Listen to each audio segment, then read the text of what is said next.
Welcome. The mystery over the whereabouts of the American whistleblower Edward Snowden has been further complicated today by the Russian government saying that he has not crossed its border. The United States is desperate to know where Snowden is. He is, after all, the man responsible for a huge leak of its national security information. Today, both Russia and China have hit back at American accusations that they have assisted the whistleblower. Nick Charles has the latest on this developing story. They seek him here, they seek him there, and that elusive Mr. Snowden is also leaving a trail of ruffled relations in his wake. When yesterday's Aeroflot flight to Havana took off, there was just an empty seat where the fugitive former intelligence contractor was expected to be. The best guess is that he's still in Moscow, possibly at an airport hotel, awaiting a decision from Ecuador on his asylum request. But at the Russian Foreign Ministry, Washington's efforts to pressure Moscow into helping to apprehend Edward Snowden have provoked only a testy response. We have nothing to do with Mr. Snowden or his relationship with the American judiciary, nor his movements around the world. He did not cross Russia's borders, and we find the attempts to accuse Russia of breaking US law almost of a conspiracy, along with the threats against us, groundless and unacceptable. Last week's awkward close encounter between Presidents Obama and Putin at the G8 summit showed that their relations were already going through a rough patch. In contrast, this was Mr. Obama with his Chinese counterpart just a week before that at a relaxed relationship-building get-together in California. Terrific. But now the Americans have also expressed their displeasure because Edward Snowden was able to leave Hong Kong when Washington was trying to have him detained. We are just not buying that this was a technical decision by a Hong Kong immigration official. This was a deliberate choice by the government to release a fugitive despite a valid arrest warrant, and that decision unquestionably has a negative impact on the U.S.-China relationship. From Beijing, though, again, an angry rejection. A foreign ministry spokeswoman called the US accusations groundless and unacceptable. So the reverberations continue from this international manhunt, as well as the arguments over Edward Snowden's original leaking of the details of sensitive US and British surveillance programs. Nick Childs, BBC News. Well, with me now is our security correspondent, Frank Gardner. Frank, we were having a very similar conversation to this one 24 hours ago when we weren't sure where Edward Snowden was then. And we're still not sure, but I mean, let's stick to the facts. We know that he boarded a plane on Sunday from Hong Kong to Moscow because he was seen on that plane. So he arrived in Moscow's Sheremetyevo airport sometime late on Sunday. He was booked on a flight the next day to Cuba, but didn't go on it. Now, the Ecuadorian ambassador's car was seen going up to the airport terminal buildings there, but he himself, Edward Snowden, has not been seen. He has lodged a request for asylum, political asylum in Ecuador, which they say they're looking at. So there are three places that he could be. He's either in some kind of transit status in Russia, because the Russians say he has not crossed our borders. That doesn't mean to say he's not on Russian territory.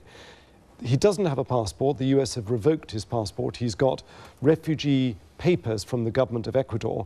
Now, the Russians are saying those have not been stamped, so he could still be in transit, or he could be inside Russia. If I were the Russians, I'd want to learn an awful lot from him. I'd want to debrief the hell out of him. Would you want to prevent him leaving the country? Well, not necessarily. The Americans will want to shut him up before he reveals any more secrets. But the Russians could possibly, theoretically, trade him for somebody else. Frank, thanks very much for the moment. Frank Gardner, our security correspondent. Well, alongside the mystery over Edward Snowden's location is the debate over the merits of what he did. Is he, as the US sees it, a traitor or alternatively a champion of freedom? With me is Henry Porter, who's written best-selling books on espionage, including one, interestingly, with a plot not dissimilar to that of Edward Snowden, the whistleblower. Henry Porter. So did you see this coming then? I think what I saw coming was the extent of surveillance that democracies go in for. I think I got that absolutely right. I didn't envisage a character like Edward Snowden, who in many respects is rather heroic. I think over the next few weeks, as things develop, he will come to be seen as far less heroic, certainly in America. Why do you say that? Well, I think originally he was a whistleblower. He now appears like following what Frank said, appears to be on Russian soil, and that is not a good thing, because let's not forget we've only seen a very, very small amount of what Edward Snowden had access to, and had access to for a very long time. So naturally, the Americans will be very worried, as the British will be, what he's got in his head, or maybe even in hard drives. So that will move him from the heroic whistleblower to somebody who is regarded as pretty much unquestionably and of course, I guess your perception of Edward Snowden and what he's done varies on where in the world you owe your own particular allegiance. I mean, those who have doubts about Western governments and their surveillance will immediately have difficulties with him. That's a clever point. I mean, I think also if you're here in Britain and America and you have a regard for the democracy and the level of surveillance that appears to be going on legally over the last few years, you will also have a also regard him with a certain amount of favour. I mean, it is a very ambiguous situation. It's difficult to draw a line now. But is that how you regard him, with a certain amount of favour? I do, for the reason that he's told us how our society was functioning and we didn't know it.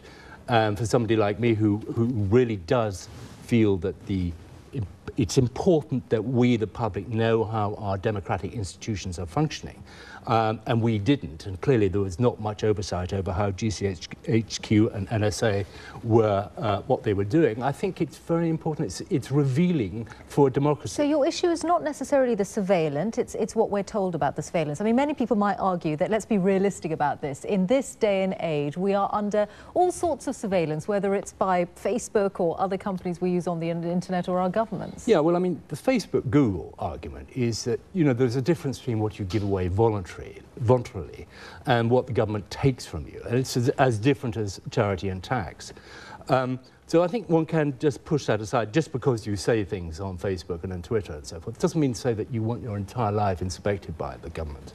I think the crucial thing about this has been the power of the two big Western watchers, GCHQ and NSA, is to go anywhere in the internet, pick out anything. They hope, apparently, to get 100% access to the internet. And that's quite a frightening prospect if you're a democracy and you do feel that that democracy relies on opposition, relies on people to form... You may find it frightening, but it has the noble aim of keeping us all safer in a very difficult time. Does it have that aim? I'm not sure. I mean, I'm certain that is a pretext, but I'm not sure that's the aim. I think the aim is, without being too paranoid about this, is to get a firm control of the internet and therefore a firm control over the people in Britain. Are you actually saying then that intelligence gathering is a pretext for another kind of surveillance? No, entirely?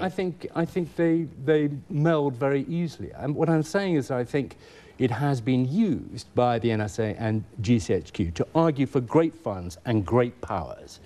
The loss of life to terror has been enormous and dreadful, but just compare it to the loss of life caused by gun crime in America.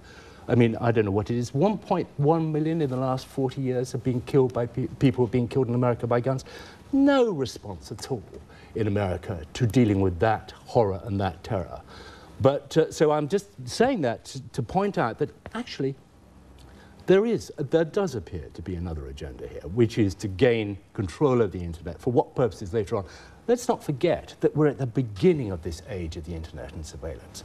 What will happen in 10, 15 years' time when we have governments which we may not like, or may be a lot less benign than the ones we have in the West? Well, there's no doubt that Edward Snowden has reignited a whole debate about surveillance and the use of it right around the world. Henry Porter, thank you very much indeed.